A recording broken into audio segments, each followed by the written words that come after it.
Welcome to Brewers Daily, covering the Milwaukee Brewers every single day for you here. I am Dave Gasper, your host. Lots to get to as the offseason continues here. The Milwaukee Brewers looking to get themselves better and improve off their 97-win season and repeat once again as NL Central Division champions, and hopefully get all the way to the end and win the last game of the season this year. We got pre-arbitration bonus pools to talk about here on the show today, taking a look at the NL Central here because there was some big news in the hot stove here in the NL Central. The St. Louis Cardinals making a big-time trade here, shipping out Sonny Gray to the Boston Red Sox. And that's where I want to start here because this is, some big news here as the St. Louis Cardinals are fully jumping into their rebuild here. Shipping out Sonny Gray, he requested a trade, was willing to waive his no-trade clause. Nolan Arenado has been willing to waive his no-trade clause a little bit more this year. They thought about it a little bit last year. They tried to trade him, almost had to deal with Houston. Then he said, no, I don't want to go to Houston, but I want to go to one of these other 5 teams, and shockingly, none of those other teams wanted to trade for him. So, ultimately, he ended up staying put, but Arenado might be next here.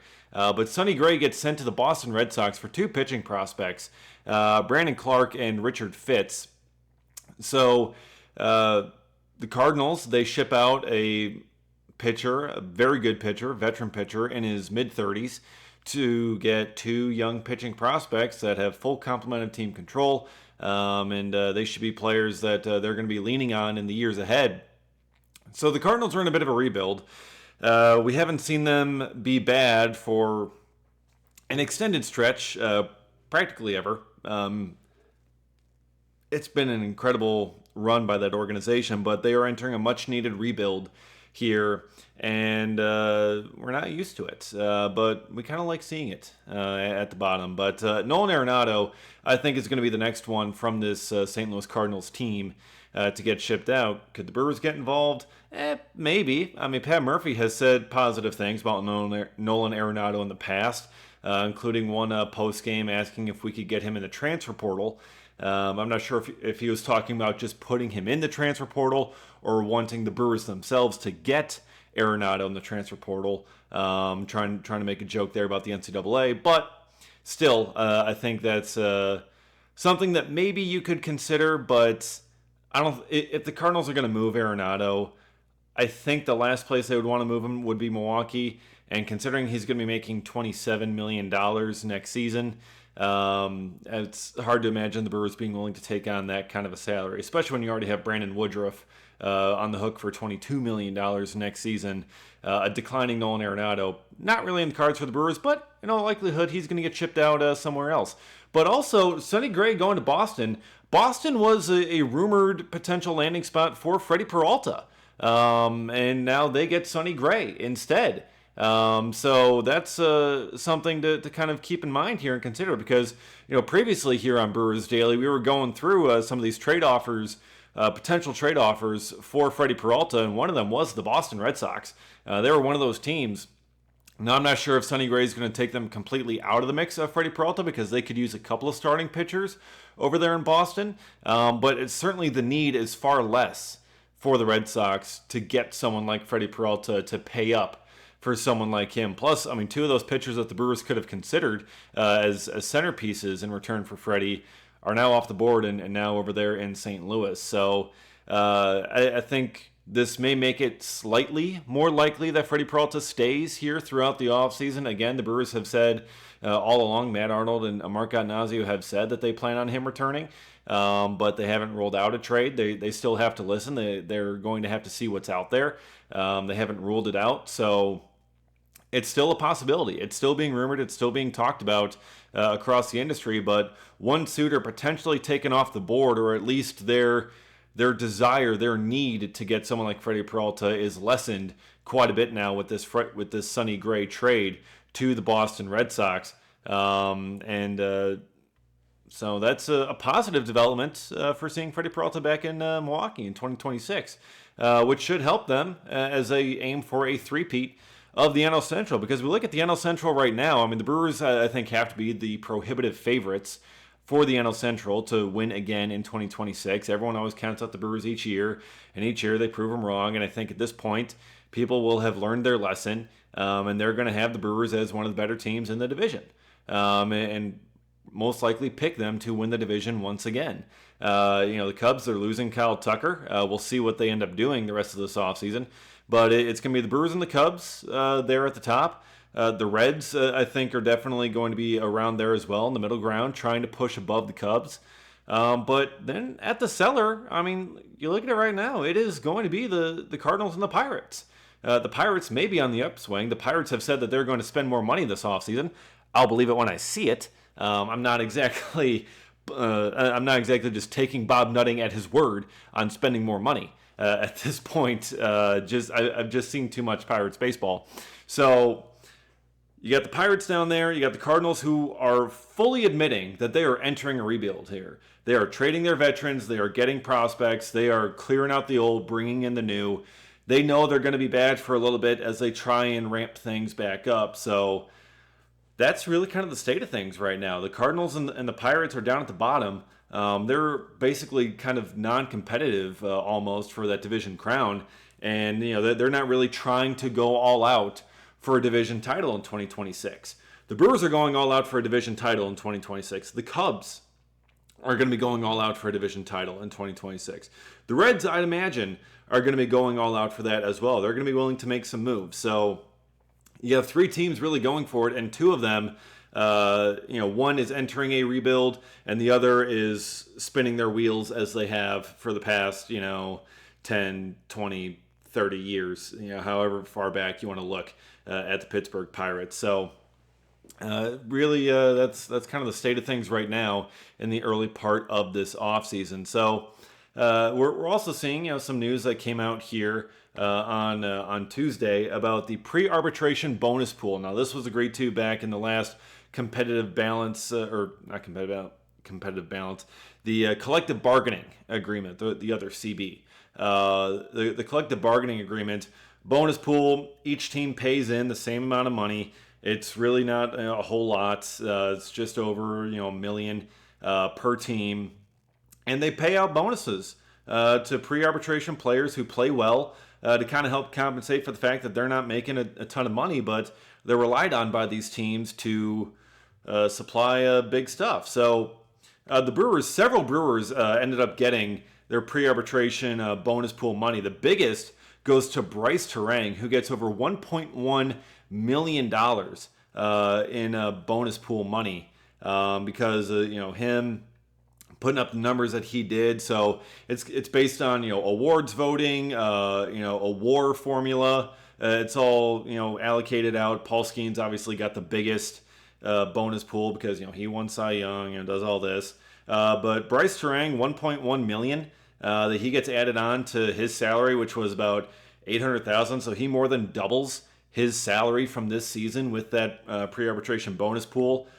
Caleb Durbin is next up there for the Brewers with just over $700,000 in a bonus check that he's going to end up receiving, so he basically doubles his salary. I mean, his league minimums are around $780,000, and for Durbin, I mean, he missed the first 3 weeks of the season. He was down in AAA, so he wasn't earning the big league bucks then. So it's probably right around him doubling his money on the season.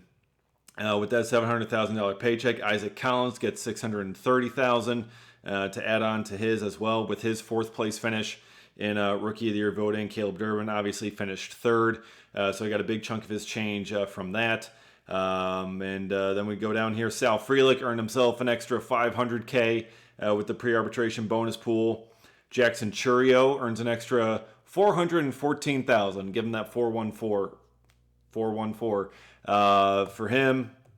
Even though he already has his contract extension, so he avoids the whole arbitration stuff. He's still in his pre-arb years, so he ends up getting some of that bonus pool there as well. So congrats to him. Quinn Priester gets himself an extra $300K for his performance this year. Chad Patrick, an extra $300K as well. Both of those guys, fantastic pieces of the Brewers rotation this year. Priester, an unexpected one. They traded for him early on in the season.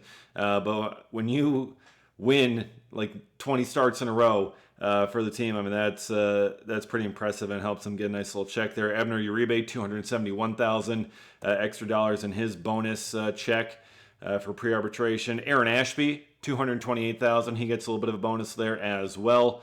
Even though, again, he signed an extension, but technically still eligible to receive that extra bonus. And Joey Ortiz gets himself an extra $212,000 in his pre-arbitration bonus pool check. So, again, it's allocated based on WAR for a lot of that stuff. And, Joey Ortiz defensively was really, really good, really strong at the shortstop position. So all those guys get a nice extra chunk of change in their bank account to compensate for their production this year, which was huge for them, and helped the Brewers win those 97 games this season. And you think about these guys getting paid, these pre-arbitration players, and the Brewers trying to be successful long term, and it really makes me wonder about extensions and should they be a priority for the Brewers front office this offseason. And I think absolutely they should be. And two of the biggest names here that receive the biggest payouts are the priorities for me. Bryce Terang with his $1.1 million bonus check. He should be an extension candidate, and Sal Frelick with his extra $500K, but he should be an extension candidate as well for the Brewers, because now you got Bryce Terang entering his arbitration year, so this was his last year with the pre-arb bonus pool, because now he is going to be in arbitration this offseason. He's been tendered a contract. Sal Frelick still has another year to go until he's arbitration eligible, but still, these are the guys that you are going to want to keep around. Both are currently under team control through the 2029 season, so you have 4 more years still to go of team control of both Sal Frelick and Bryce Terang. But if I'm Matt Arnold, if I'm looking at this group and how I want to build for the future, I'm looking at extending these guys. I think that should absolutely be the Brewers' priority this offseason, because you don't have a ton of openings on this team. You don't have a ton of free agents. Okay, Rhys Hoskins is out, fine. Jose Quintana is out, fine. Other than that, that's really it. Danny Jansen, your backup catcher, you have pretty much everyone under team control. There's really not a ton for the Brewers front office to do this offseason in terms of building the roster up. But I think if you're looking at keeping this roster competitive long into the future, you identify your core pieces going forward and you lock them up. They did that with Jackson Chourio. They signed him to an extension. They identified him as a core piece. And now I think the next piece that they should be looking at, Sal Frelick, Bryce Terang, extend those guys. I don't think Collins is going to get one. I don't think Durbin's going to get one. It's still too early, I think, for those guys to be looking at extension for the Brewers, especially with some of the prospects they have coming up at those positions. But Sal Frelick and Bryce Terang are bona fide studs at this point. So if you want to keep them around long term, and I think the Brewers should, I think those are the two candidates that they should be targeting. That should be their priority this offseason. Sal Frelick, Bryce Terang, give at least one of them a contract extension. Please, one of them. Doesn't even have to be both, just one of them. I think that would be a huge coup, a huge win for the Brewers front office to get one of those guys locked up long term. And in terms of which one between those two, if I'm Matt Arnold right now, honestly, it actually might be Sal Frelick. Now, I've been saying before that it should be Bryce Terang. Now, I think Bryce Terang absolutely makes a ton of sense and would be a great guy to lock up long term. However, with him at second base, him in the middle infield, when you have 3 top shortstop prospects coming up in your system that are going to be at AAA, AA, and High A next season, I think your middle infield might be pretty well covered for the years coming ahead. And that may make it a little bit easier to say, you know what, we're just going to keep on going year to year with Bryce Terang rather than signing him to a long-term type of deal. So that may make Sal Frelick a little bit more important of a candidate to extend. Because in terms of the outfield prospects, you got Luis Lara, that's really good. Elite defensively out there in center field. Other than that, the Brewers haven't really been looking at outfielders lately. You got Braylon Payne way down in the lower levels of the minors, and even then I'm not convinced yet that Braylon Payne is going to end up hitting. So you've got your outfield. You already had your outfield core that came up. It was Sal Frelick, it was Garrett Mitchell, Jackson Churio, and it was Joey Weimer at the time. He's no longer there. But you got those guys. You got Christian Yelich as well. So your outfielders are up. They're here. You've already made that investment in that core group. Now, which ones are you going to extend? You've extended Jackson Churio. Great, fantastic, smart move by the Brewers front office. Are you going to extend anyone else? If you are, Sal Frelick is the one right now. Sal Frelick is the one you signed that extension to.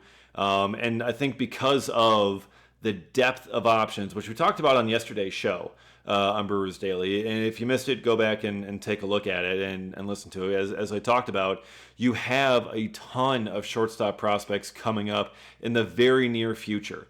And if anyone's getting moved off of a shortstop, generally they're moving to second base. That's the spot that Bryce Terang has been. And even though he's been fantastic at it, he's been a Gold Glove winner, a Platinum Glove winner at the position, and he's taken that step forward offensively. He's added the power output. All makes for great reasons to extend him.